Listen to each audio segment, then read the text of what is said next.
வணக்கம். நான் சகி. இது என் விழிகளின் அமுத மழை. நீ அத்தியாயம் 7.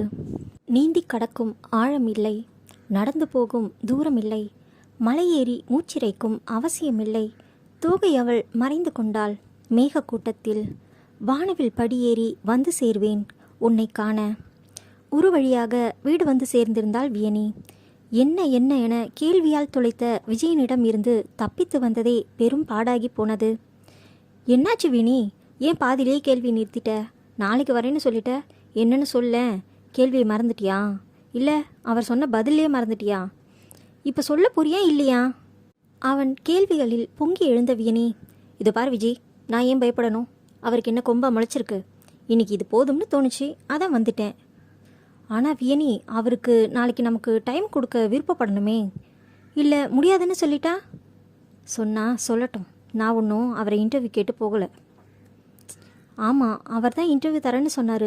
ஆனால் எந்த பத்திரிக்கைக்கும் அவர் தராத இன்டர்வியூ நமக்கு தரும்போது இப்படி பாதியிலேயே வந்தது நாம் அலட்சியம் காட்டின மாதிரி தெரியாதா? தெரியட்டும் விஜய், எனக்கு கவலை இல்லை. வேறு யாரையாவது போய் இன்டர்வியூ எடுக்க சொல்லட்டும், இல்லை வேறு பத்திரிக்கைக்கு கொடுக்கட்டும், எனக்கு எந்த பிரச்சனையும் கிடையாது. அதுக்காக தான் இப்படி பண்ணுறேன். ஹேய், உனக்கும் அவருக்கும் ஏதாவது பிரச்சனையா? உங்கள் 2 பேருக்கும் முன்னாடியே தெரியுமா? அதெல்லாம் இல்லை என்றால் வேறுபுறம் பார்த்தபடி. இல்லை, அவர் உன்னை பார்க்குற பார்வையே சொல்லுது ஏதோ இருக்குன்னு. அப்போது அவர்கிட்டயே கேட்டு தெரிஞ்சுக்கோ, நான் வரேன். நில்லவியா, எனக்கும் உனக்கும் இன்றைக்கி தான் அறிமுகம். ஆனால் உன்னை ரொம்ப நாள் பழகின தோழியாக தான் பார்க்குறேன். அந்த உரிமையில் தான் கேட்டேன், தப்பாக நினைக்காத. விஜய், எனக்கும் தெரியும், யாராக இருந்தாலும் கேட்கத்தான் செய்வாங்க. ஃப்ரீயாக விடு, நான் கிளம்புறேன். நாளைக்கு எங்கே எப்போ எதுவுமே சொல்லலையே. உனக்கே தெரியும், அப்புறம் எனக்கு சொல்லு என கிளம்பி விட்டாள். என்ன பொண்ணுடா, வித்தியாசமாக தான் இருக்கா என்றபடி அவனும் கிளம்பினான். அவள் உள்ளே நுழையவும் ஓடி வந்து கட்டிக்கொண்டான் அகரன். வியா, நாளைக்கு நாம் தாத்தா வீட்டுக்கு போவோமா என்றான். ஓ அப்படியா, சரி, கொஞ்சம் இறங்கடா, குளிச்சுட்டு வரேன் என்றாள் கெஞ்சலாக. முடியாது என மீண்டும் கட்டிக்கொண்டான். உள்ளிருந்து வந்த சாதனி அவனை தூக்கி கொண்டு, நீ போய் குளி என்றாள். அவள் முகத்தை வைத்தே அவளுக்கு கொஞ்சம் தனிமை தர வேண்டும் என புரிந்து கொண்டாள் தோழி. தனது பொருட்களை தூக்கி வீசிவிட்டு குளியல் அறை புகுந்தாள். கண்களை மூடி நீருக்கடியில் நின்றாள். நெற்றியில் பட்ட நீர்த்துளி அவள் உடலின் ஒவ்வொரு பாகமும் தொட்டு கீழிறங்கியது. முத்தம் பதித்த தடம் வெம்மையாகவே இருந்தது. அந்த வெம்மை உடலெங்கும் பரவ மனதிற்குள் அவனை திட்டி தீர்த்தாள். ஆனாலும் முத்தத்தின் இதம் கூடுதலாய் வாட்டி வதைத்தது, இன்பமாய். ச்சே, என்ன இது? எவனோ ஒருத்தன் இப்படி நடந்துக்கிட்டா இப்படித்தான் சும்மா இருப்பியா? அதையும் வெக்கங்கெட்டு ரசிக்கிற. தன்னையும் திட்டிக் கொண்டாள். குளித்து வந்ததும் சூடாக சப்பாத்தி செய்து குருமா வைத்திருந்தாள் சாதனி. சப்பாத்தி மாவை வைத்துக்கொண்டு தானும் திரட்டி கொண்டிருந்தான். வாடி சாப்பிடலாம். இல்லை சதா, கொஞ்ச நேரம் ஆகட்டும், நான் மித்துக்கிட்ட பேசிட்டு சாப்பிட்றேன். வியா, நான் தான் சப்பாத்தி செஞ்சேன் என அகரன் கூற, அப்படியா, அப்போ எனக்கு இப்போவே குடிசதா என அமர்ந்தாள். மூவரும் பேசிக்கொண்டே சாப்பிட்டனர். இருவரும் அகரனுக்கு ஒவ்வொரு வாய் ஊட்டி கொண்டே சாப்பிட்டு முடித்தனர். இரவு ஃபோன் செய்த மித்திரனிடம் ஒரு மூச்சு எல்லாம் சொல்லி முடித்தாள். ஆனால் யார் என விவரம் கூறவில்லை. மேலோட்டமாக கூறினாள்.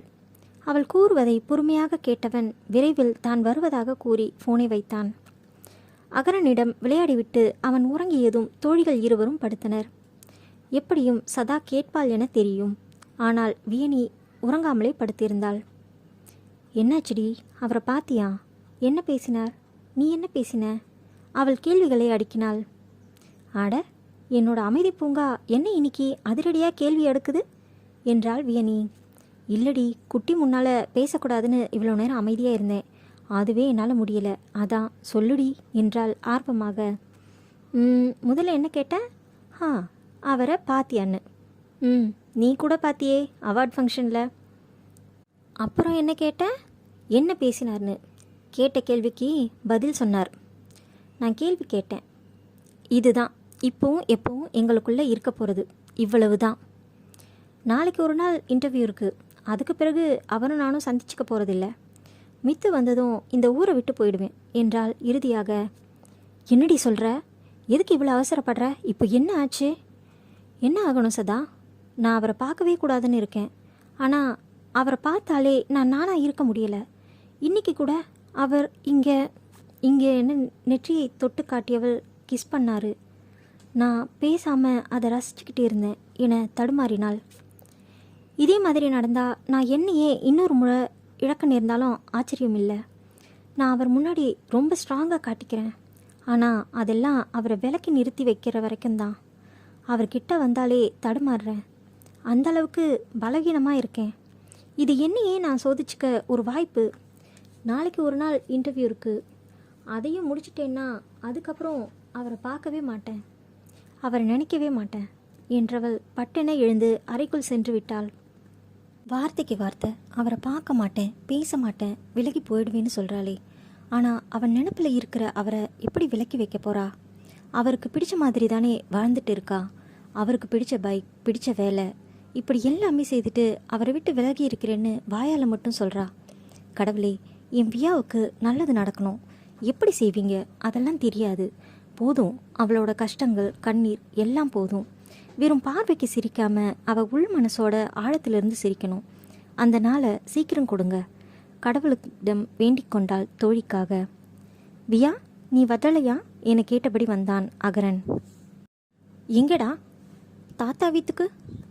ஓ ஆமாம்டா, வரணும் தான். ஆனால் உன் தாத்தா தான் வேலை கொடுத்துருக்காரே, அதை செய்யணுமே. நான் எப்படி வர்றது?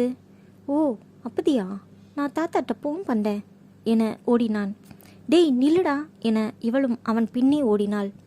என்ன ஆச்சு? நீ இன்னும் கிளம்பலையாவியா? மாமா அத்தை ஃபோன் பண்ணி வர சொன்னாங்களே, நீ கூட ஓகே சொன்னேன்னு சொன்னாங்களே. ஆமாடி, ஆனால் இன்னைக்கு ஒரு நாள் இன்டர்வியூ இருக்கே, நான் போகணும். நான் அதை முடிச்சுட்டு அங்கே வரேன்னு சொல்லிடு.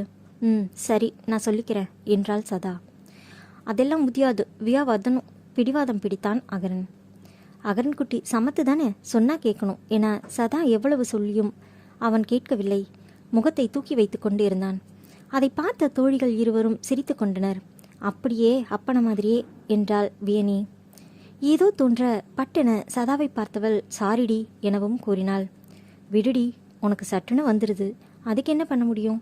முதல்ல இவனை சமாதானம் செய் என்றாள் சதா. யோசிப்பது போல பாவனை செய்த வியனி, சரி வாங்க, நானே உங்களை 2 பேரையும் கூட்டிட்டு போய் அங்கே விடுறேன்.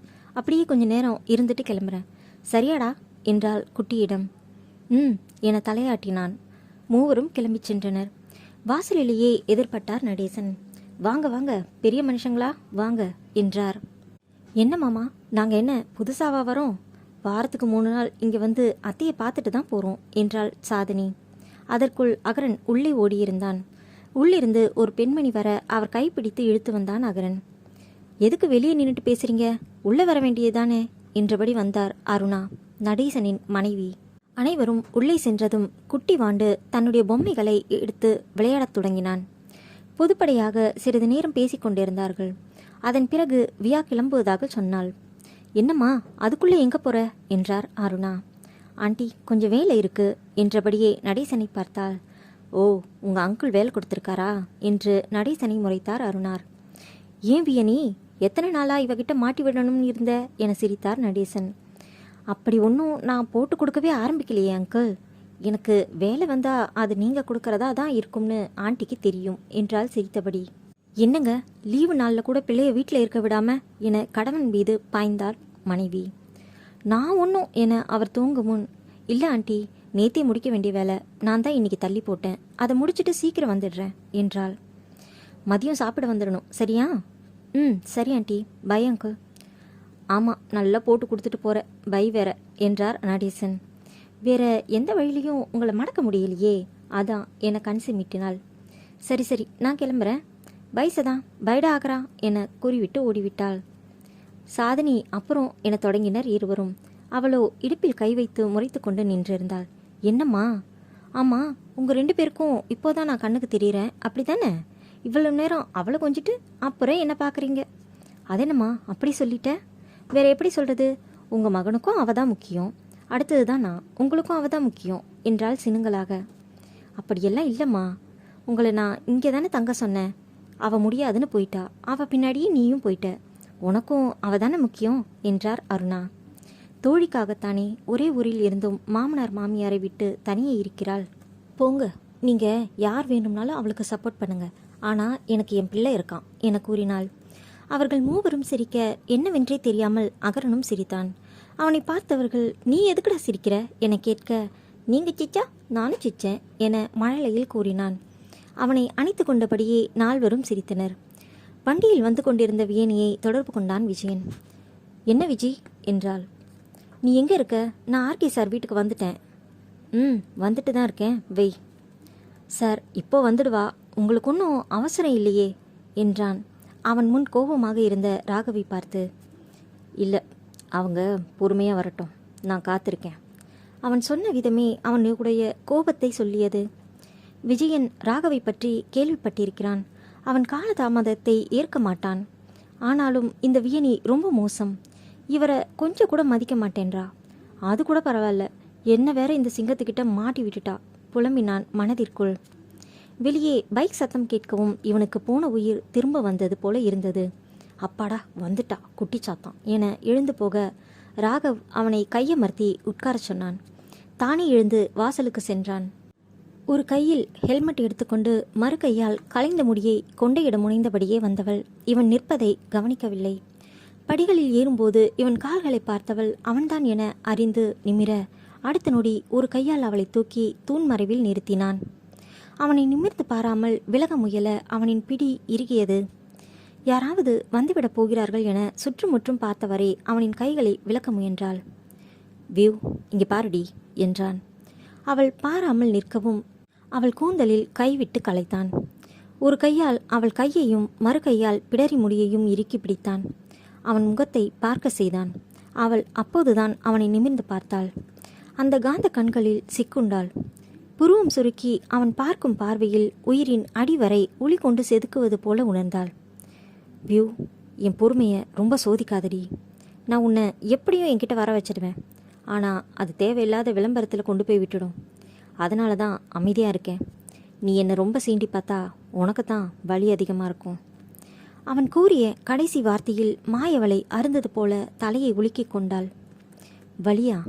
அதை பற்றி உங்களுக்கு என்ன தெரியும்? நான் வலியோடு பிறந்தவ, இன்னும் வலியோடு வாழ்ந்துட்டு இருக்கேன். அதில் நீங்கள் கொடுத்தது மறக்க முடியாதது, உயிர் உள்ளவரை மறத்து போகாதது. இப்போ என்னை விட போறீங்களா இல்லையா என்றாள். விடவா? மீண்டும் இருக்கினான். அவள் கூந்தலில் முகம் புதைத்தான். கண்கள் மூடி கிறங்கினான். வியூ, இந்த மனசும் உடம்பும் உன்னை தேடுதுடி. எவ்வளவு நாள் பட்னியாக இருக்கேன் தெரியுமா? முடியலடி. ப்ரெஸ் மீட் வச்சு எல்லாருக்கும் சொல்லிடுவோம். அதுவும் உனக்காகத்தான். கிளம்பி வந்துடுடி. இருக்க அணைத்தான். எலும்புகள் உடையும் அளவுக்கு இவள் திமிர திமிர மீண்டும் இருக்கினான். ப்ரெஸ் மீட் தானே, சொல்கிறேன். பிரபல இயக்குனர் பத்திரிகை பெண்ணுடன் அத்துமீறல் அப்படின்னு சொல்கிறேன். அவள் கழுத்தோரம் இதழ் புதைத்து இருந்தவன் சட்டென அவளை நிமிர்ந்து பார்த்தான். நீ என்ன புரிஞ்சுக்கிட்டது அவ்வளவுதானா வியூ? நான் இதுக்கெல்லாம் பயந்து ஒதுங்குற ஆள்னு நினச்சியா? இது என்னோட தனிப்பட்ட வாழ்க்கை. அதில் மூக்க இல்லை ஒரு தலைமுடியை இழுத்து காட்டியவன் எவனும் நுழைக்க முடியாது. நான் பொறுமையாக இருக்கிறது உனக்காக மட்டும்தான். அடுத்தவன் பெட்ரூமை எட்டி பார்க்க நினைக்கிற எந்த நாய்களுக்காகவும் இல்லை. நான் என்னோடய வேலையை ஒழுங்காக செய்கிறேன். அதில் குறை இருந்தால் யார் வேணும்னாலும் கேட்கலாம். ஆனால் என்னோட சொந்த வாழ்க்கையில் வந்து எவனாவது ஏதாவது சொன்னால் அப்புறம் நான் என்னோடய முகத்தை காட்ட வேண்டி வரும். அப்புறம் என்ன சொன்ன? பத்திரிகை பெண்ணோட அத்துமீறலா? அப்படியே சொல்லிடு. அந்த பொண்ணு என்னோட வியூ, எனக்காக அவளையே தந்தவ. இனி எங்களுக்குள்ளே நடக்க புதுசாக ஒன்றும் இல்லைன்னு சொல்லிடு. என்ன, போதுமா விளக்கம்? ஓ, இதை வச்சு என்னை உன்கிட்ட இருந்து விலக்கி வைக்கலாம்னு நினச்சியா?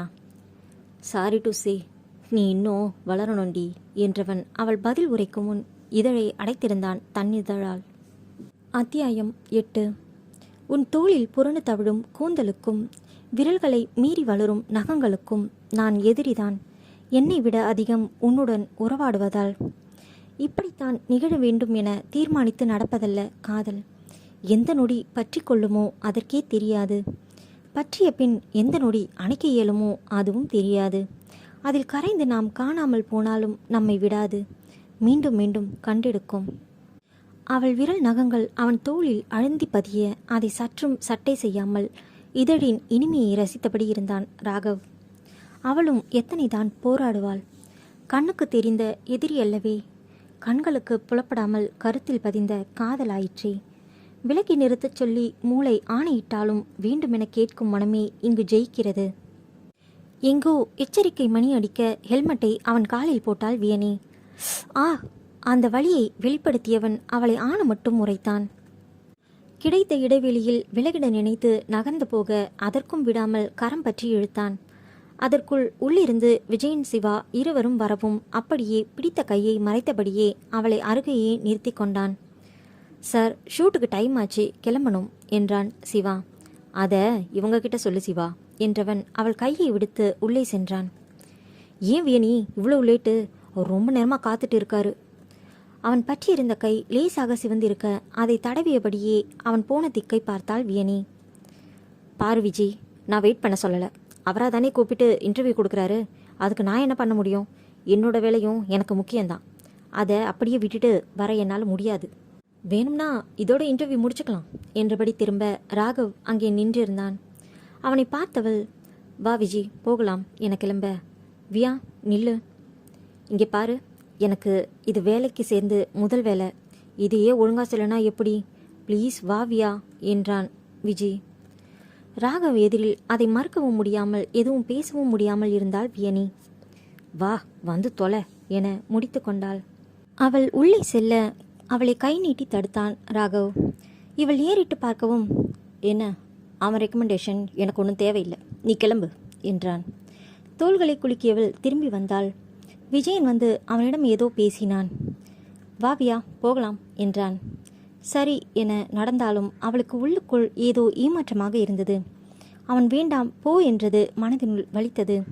அதை மறைத்து கொண்டு, அப்போ நான் வீட்டுக்கு என இவள் கூற, அதற்குள் விஜயன், நான் சிவா கூட போயிடுறேன், நீ சார் கூட வந்துடு என்றான். எது?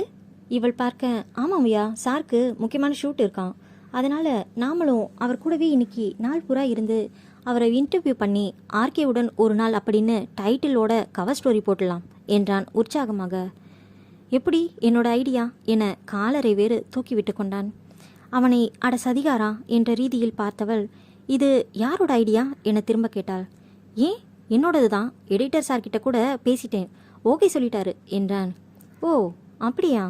ஆமாம், இங்கே யார் சீனியர் யார் ஜூனியர்? நீ சீனியர், நான் ஜூனியர் என்றான். அப்போது முடிவு யார் எடுக்கிறது, நீயா இல்லை நானா? வியா தப்பாக எடுத்துக்காத, அப்படி பண்ணால் நல்லா இருக்கும் தான். ப்ளீஸ் ப்ளீஸ் எனக்காக கொஞ்சம் அட்ஜஸ்ட் பண்ணிக்கோயேன். நடேசன் சார் கூட நீ ஓகே சொன்னதா சொல்ல சொன்னார் என கெஞ்சினான். அப்போது நீயே போய் அவரை கேள்வி கேளு என்றால் வேறுபுறம் திரும்பி கொண்டு. வியனி, எனக்கு அந்த அளவுக்கெல்லாம் கேள்வி கேட்க தெரியாதுமா. நீ கேட்ட கேள்வியெல்லாம் சும்மா சுட சுட இருந்தது. அதுக்கு அவரோட பதில் எல்லாம் சுட சுட காப்பிய மூஞ்சில் ஊத்துற மாதிரி இருந்தது. எனக்கு அந்த அளவுக்கு வராதுமா என்றான் சோகமாக. டேய், யார் கேள்வி கேட்டாலும் அவர் பதிலே அப்படித்தான் இருக்கும். இது தெரியாமல் என்ன புகழ்ந்துட்டு இருக்க என்றாள். அப்படியா? அது என்னமோ, ப்ளீஸ் எனக்காக வேணி, ப்ளீஸ் ப்ளீஸ் கெஞ்சினான். அடைச்சி கேவலமாக கெஞ்சாத, எல்லாத்தையும் பண்ணிட்டு கடைசியில் வந்து சொல்கிற. அவனை அடிக்க ஏதாவது கிடைக்கிறதா என தேடினாள். ஒன்றும் கிடைக்காமல் போகவே ஹெல்மெட் கொண்டு அடிக்கப் போக குறுக்க வந்த ராகவ் அதை பற்றி அவள் தலையில் கவிழ்த்தான். ஹெல்மெட்டு எதுக்கு யூஸ் பண்ணணுமோ அதை தவிர மற்றதுக்கெல்லாம் பண்ணு என்றான். அவனிடம் இருந்து விலகி விஜயனை பார்க்க அவன் சிவாவுடன் காரில் கிளம்பியிருந்தான். அட பாவி, கோத்து விட்டுட்டானே, வா போகலாம் என்ற ராகவின் குரலில் நடப்புக்கு வந்தா. எங்க? ஷூட் ஸ்பாட்டுக்கு. நீங்கள் போகணுன்னா போங்க என்றாள் விட்டேற்றியாக. நான் போகணும் தான், அதுக்கு நீயும் வரணும். புரியாமல் பார்த்தவளிடம், என்னோட வண்டியில் தான் அவங்க போகிறாங்க, என்ன நீ கூட்டிகிட்டு போ என்றான் உரிமையாக. அதெல்லாம் முடியாது, கேப் புக் பண்ணி போங்க, நான் உங்களை ஃபாலோ பண்ணுறேன். அது எனக்கும் தெரியும், வா என அவள் கையில் இருந்த சாவியை வாங்கியவன் வண்டியில் ஏறி தனது ஹெல்மெட்டை மாட்டினான். இந்த விஜயனை கொல்ல போகிறேன், எதுக்கு இப்படி கோத்து விடுறான் என திட்டிக் கொண்டே போய் வண்டியில் அமர்ந்தாள். அவளது பைக் அவன் கையில் சீறி பறந்தது. அடுத்த 1 மணி நேரத்தில் கல்பாக்கம் தாண்டி ஒரு கடற்கரை பகுதியில் போய் வண்டி நின்றது. அங்கு ஷூட்டிங்க்கு தேவையான அனைத்தும் இருந்தது. இவன் சற்று தள்ளியே வண்டியை நிறுத்திவிட்டு, இப்படியே போன குன்றுவேன், ஒழுங்கா வா என கட்டளையிட்டு முன்னே நடந்தான். அட, ஆர்டர் எல்லாம் தூள் பறக்குது, இன்னைக்கு இருக்கு ஆப்பு என மனதினுள் சொல்லிக்கொண்டு அவனை பின்தொடர்ந்தாள் வியனி. இவனை கண்டதும் ஸ்பாட்டில் இருந்தவர்கள் வணக்கம் வைக்க பதிலுக்கு வணக்கம் சொன்னவன் சிவாவுக்கு கண்களால் ஏதோ சொல்ல அவனும் தலையாட்டிவிட்டு வேணியை நோக்கி ஓடினான். அவள் வந்ததும் ஆர்கே அருகிலேயே இருக்கை போடப்பட்டது. அதில் வியனியும் விஜயனும் அமர்ந்தனர். அங்கு நடந்த ஷூட்டிங்கான ஆயத்த வேலைகளை வேடிக்கை பார்த்து கொண்டிருந்தனர். அப்போது கேரவனில் இருந்து ஒரு யுவதி இறங்கி நடந்து வந்தாள். உடை நாகரிகமாக இருந்தது. ஆனால் முகத்தில்தான் அப்படி ஒரு மேக்கப். நல்ல பலமான தடிமண் சுவர் போல அவள் முகத்துக்கு மேலே பூசப்பட்டிருந்தது. ராகவின் அருகில் வந்ததும் ஹலோ சார் என கை கொடுத்தாள். அவளின் கையை லேசாக பற்றி குலுக்கியவன், மிஸ் லோஷ்னா, இவ்வளவு மேக்கப் அவசியம் இல்லை என்றான். ஆர்கே சார், இது லைட் மேக்கப் தான். இப்படி இருந்தாதான் நல்லா இருக்கும். நான் இதுவரைக்கும் 10 படத்துக்கு மேலே பண்ணியிருக்கேன். அதனால அவள் பேச்சை கை உயர்த்தி தடை செய்தவன், ஆனால் என்னோட படத்தில் இப்போதான் நடிக்கிறீங்க, எனக்கு தேவையானதை செய்யுங்க என்றான். அந்த நடிகையோ with pleasure, anything for you என கிசுகிசுப்பாக கிறக்கமாக கூறிவிட்டு மீண்டும் கேரவன் நோக்கி சென்றாள். அவள் சொன்ன விதத்திலேயே ஆர்கேவுக்கு சிரிப்பு வந்தது. நான் என்ன சொன்ன, இவ என்ன சொல்லிட்டு போறா என சிரித்து கொண்டான். விஜயன் வியனி இதை கவனித்து கொண்டிருந்தனர். வியனி அவனை பாராதது போல இருந்தாலும் அவன் சிரிப்பை காண ஆசையாக இருந்தது. விஜயன் அவனிடம் என்னவென கேட்டான். படத்துக்கு தேவையானதை செய்யுங்கன்னு நான் சொன்னேன். அவ என்னடானா எனக்கு தேவையானதை கேட்ட மாதிரி சொல்லிட்டு போறா. மீண்டும் சிரித்தான். விஜயனும் சேர்ந்து சிரித்தான். செம்ம காமெடி என வியனை பார்க்க அவள் விஜயனை முறைத்தாள். கப்பென சிரிப்பை நிறுத்தினான். என்னவென ராகவ் கேட்க கண்களால் வியனியை காட்டினான். என்ன என அவளையும் கேட்டான் அந்த இயக்குனன். நீங்கள் சொன்ன பதிலுக்கு அந்த அர்த்தமும் தான் வரும். பின்ன தப்ப அவங்க மேலே மட்டும் சொல்கிறீங்க என்றாள். அவள் புறம் நன்றாக நெருங்கி அமர்ந்தவன், இது இன்டர்வியூ கேள்வியா இல்லை சொந்த கேள்வியா என்றான். எப்படி இருந்தா என்ன, பதில் சொல்ல முடியலன்னா முடியாதுன்னு சொல்லிட்டு போங்க. பதில் தானே, ஓகே என்றவன். இங்கே எதுக்கு வந்தோம்? படத்தில் நடிக்க தானே. அதை கவனத்தில் வச்சுட்டு பேசினா எந்த பேச்சும் தப்பான அர்த்தத்தில் புரிஞ்சிக்க மாட்டாங்க. ஒரு சின்ன வார்த்தையிலேயே இவ்வளவு தடுமாறுறாங்கன்னா லைஃப்பில் எப்படி தடுமாற்றம் இல்லாமல் இருக்கும்? அதனால தான் சிரித்தேன் என்றான். நீங்களும் அதே அர்த்தத்தில் சொல்லலைன்னு எப்படி சொல்ல முடியும்? கேள்வியே தவறோ என அவளுக்கு லேசாக தோன்றியது. ஆனால் வாயில் இருந்து வந்த பின் திரும்ப பெற முடியாதே. அந்த கேள்வியில் அவளை உற்று நோக்கினான் ராகவ். விஜயனுக்கு இது என்ன கேள்வி என்றே தோன்றியது. எனக்கு தேவைன்னா அதை இப்படி ஒளிச்சு மறைச்சு பேசி எனக்கு பழக்கம் இல்லை. இன்னும் சொல்லப்போனால் ஒரு ஆணுக்கு பெண்ணிடம் என்ன தேவையோ அதை வெளிப்படையாக கேட்கக்கூடிய தைரியம் எனக்கு இருக்குது. இதில் அசிங்கப்படவோ இல்லை வெக்கப்படவோ ஒளிச்சு பேசவோ ஒன்றும் இல்லை என்றான். பா, என்ன தில்லு இவளுக்கு! இவரும் இவளுக்கேற்ற சரியான ஆளுதான் என நினைத்து கொண்டான் விஜயன். என்ன வியூ, பதிலே இல்லை. அவளை சீண்டினான் ராகவ். ஆமாம், உங்களுக்கு தேவையானதை எப்படியும் அடைஞ்சிடுவீங்களே அவனை பாராமல் கூறினாள். என்னை பார்த்தே பேசலாம். எதையும் வலுக்கட்டாயமாக பறிக்கும் எண்ணம் எனக்கு இல்லை. நான் விரும்பினாலும் மற்றவங்க விருப்பத்துக்கு மதிப்பு கொடுத்து தான் பழக்கம். ஓ அப்படியா? உங்கள் விருப்பம் மட்டுமே முக்கியம்னு இருந்ததில்லையா? நிச்சயமாக இல்லை. ஏன்னா என்னோட விருப்பம் வேற, லட்சியம் வேற.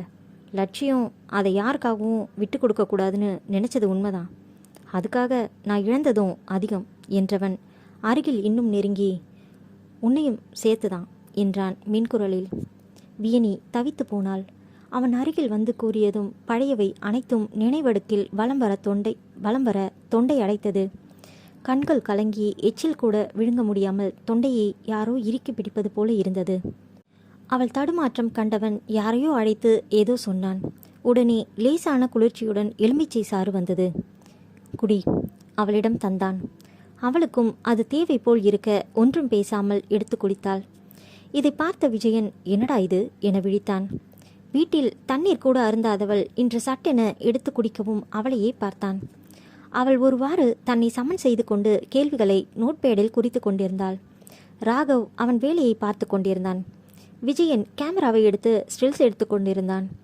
அங்கு வேகமாக வந்து நின்ற ஆடி காரில் இருந்து இறங்கிய ஒரு அழகன் நேராக ஆர்கேவிடம் சென்று பேசினான். பேசி முடித்தவன் ஹலோ என வியனிடம் கையை நீட்டினான். இவள் பதிலுக்கு கரம் நீட்டுவதற்குள் ராகவ் வந்து அவன் கையை பற்றியிருந்தான். அத்தியாயம் 9. நீண்ட நேர காத்திருப்பிற்கு பின் கிடைத்தது தரிசனம். மேகம் மறைத்த நிலவாய், கோபம் மறைத்த அவள் காதல். ஜனத்திரள் போல இருந்த இடத்தில் அனைவரும் அவரவர் வேலையை பார்த்தபடி இருந்தனர். தன் முன்னே நீண்ட கரத்தை பார்த்தவள் லேசான புன்னகையுடன் கரம் நீட்டினாள். மரியாதை நிமித்தமாகத்தான். அவர்கள் கரங்கள் இணைவதற்குள் இடையில் வந்து கரம் கொடுத்தான் ராகவ் கிருஷ்ணா. மிஸ்டர் ரோஹித், அவங்க ஹீரோயின் இல்லை என்றான். ஓ, நான் ஹீரோயின் நினச்சேன். ஆனால் ஏன் நீங்கள் இவங்கள ஹீரோயினாக செலக்ட் பண்ணல என்றவன் கண்கள் அவளை மேலிருந்து கீழாக அளவெடுத்ததில். அது என்னன்னா, அவங்க வேற ஜாப் பார்க்கறதுனால. பத்திரிகை ரிப்போர்ட்டர் என்றான் விஜயன். ஓ, பட் ஷீ இஸ் கியூட் என்றான் அவன் விடாமல். ராகவ் ஏதோ சொல்ல வர அதற்குள் தேங்க்ஸ் என அவனுக்கு கை கொடுத்தாள் வியனி. மிஸ்டர் ரோஹித், உங்கள் இன்டர்வியூ ஒன்று வேணுமே, கிடைக்குமா என்றாள் புன்னகையுடன். ஓ எஸ், உங்களுக்காகவே தரேன், எப்போ வேணும்னாலும் ஓகே, இப்போ கூட என்றான் அவளை ரசித்தபடியே.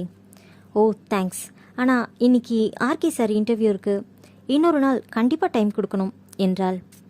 கண்டிப்பாக, கேட்சுலேட்டர் என்றவன் அப்போதுதான் ராகவ் அங்கு நிற்பதையே கவனித்தவனாய், நான் போய் ரெடி ஆகிட்டு வரேன் சார் என்று கேரவன் நோக்கி சென்றான்.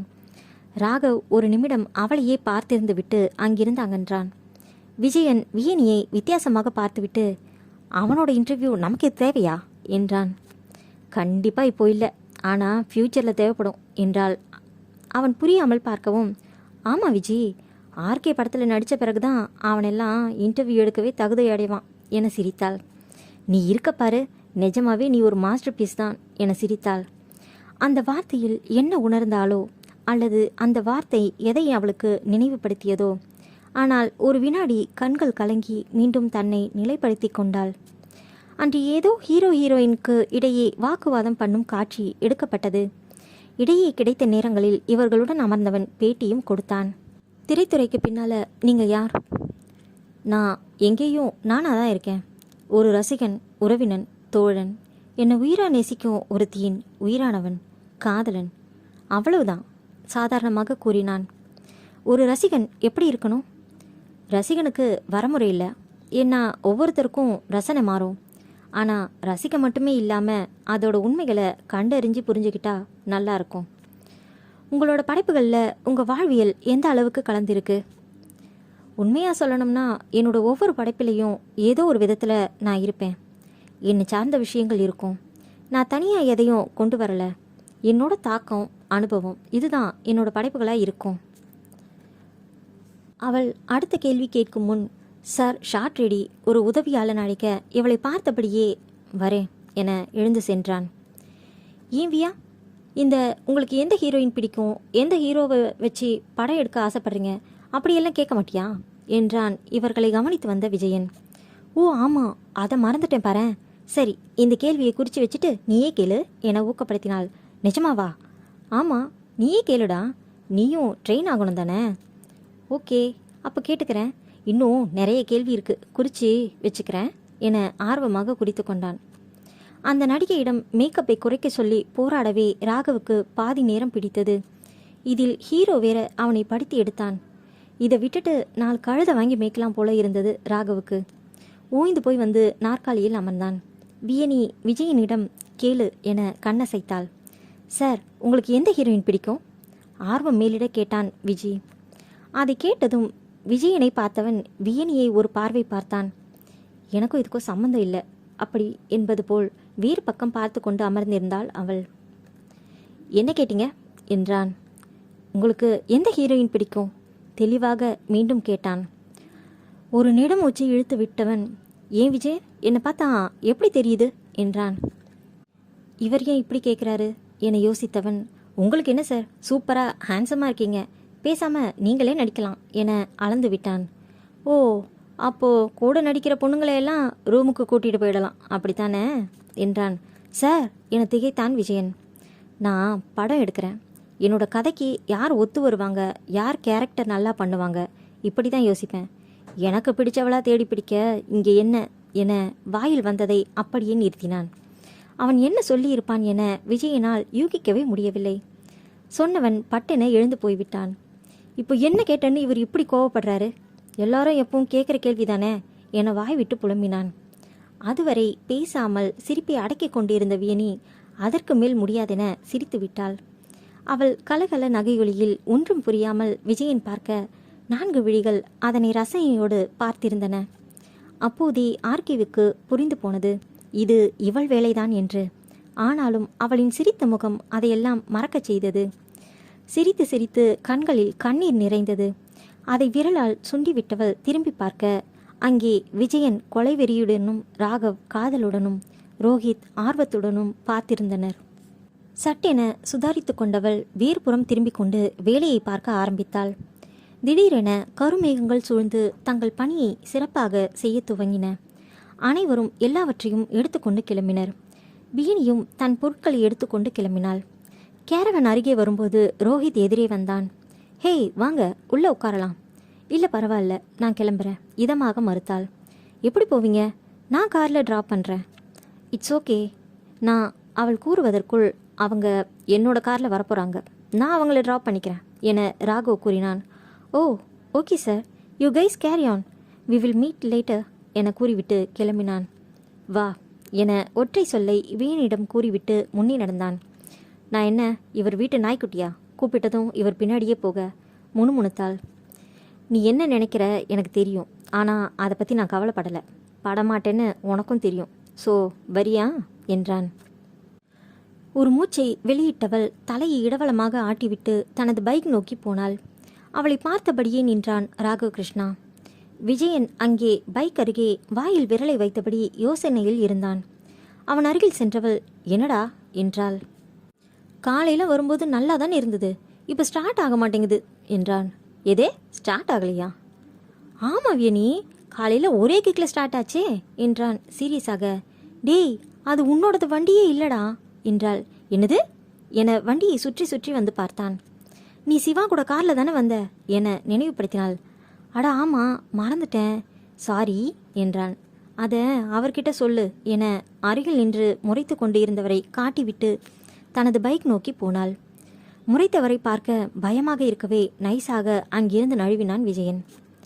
வியா அப்போ நான் என அவன் தொடங்க, சிவா கூட வந்துடுங்க விஜயன் என்றான் ராகவ். ஓ ஓகே சார், வாங்க போகலாம் என. இல்லை நான் வியூ கூட வரேன் என அவளை பார்த்தபடியே சொன்னான். என்னது வியூவா என நினைத்தவன், சார் மழை வேகமாக வரும் போல, நான் வேணும்னா வியாவோட பைக் எடுத்துகிட்டு வரேன், நீங்கள் அவளை கூட்டிகிட்டு போங்க என்றான்.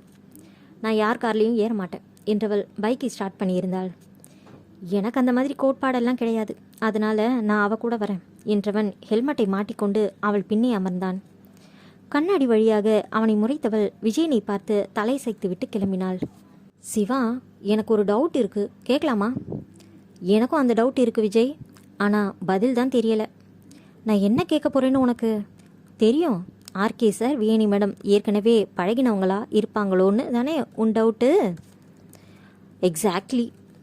எனக்கு ஒன்றும் தெரியாது விஜய். அண்ணா இந்த பத்திரிக்கைக்கு இன்டர்வியூ கொடுக்கலாம்னு சொன்னார், அதையும் வியனி மேடம் தான் எடுக்கணும்னு சொன்னார், அதை தான் செஞ்சேன், வேறொன்றும் அறியேன் பராபரமே என்றான். இருவரும் சிரித்து கொண்டனர்.